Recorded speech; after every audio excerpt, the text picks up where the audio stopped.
Hey everybody, what is going on? I hope you guys are all doing well, and welcome to another tutorial video. In this video, I'm going to be explaining to you guys how you can connect Google Analytics to your WordPress site, so let's get right into it. Now, first, what you're going to need to do is go over into the plugin marketplace, and we're going to download a plugin called the Google Site Kit. So, Google Site Kit.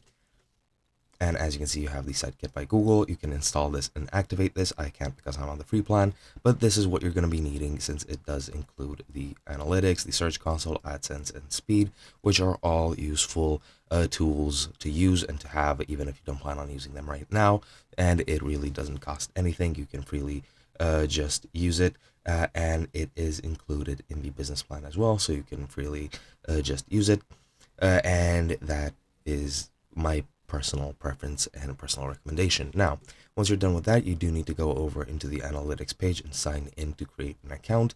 And once you do, create a property as well, just enter the property name, the reporting time zone where your business is located, and the currency, or your website rather, not necessarily your business, but usually those go hand in hand.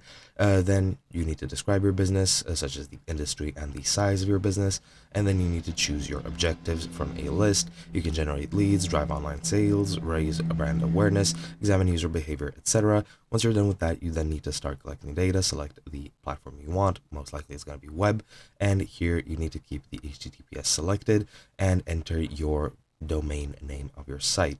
You also need to type something in the stream box, and this can't be your site's title, so just keep that in mind. But once you set that up, just click create stream and then go ahead and get your measurement ID. You'll be presented with a screen to install the Google tag on your site, which you can just scan very easily. Just enter the URL, or scan the URL, or choose your website platform and just get the installation instructions from there. As you can see, the support platforms include the SiteKit plugin, which you can very easily use, and then just click on SiteKit plugin, and then the option will show your tag ID, which you just need to copy, and then you just need to add it to your site.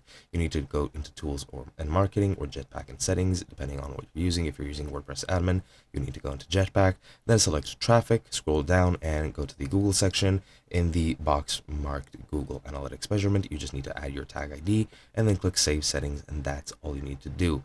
You also have additional things you can set up if you're a store owner, but it isn't mandatory, and that is pretty much it. Hope you guys enjoyed, and I'll be seeing you guys in another video.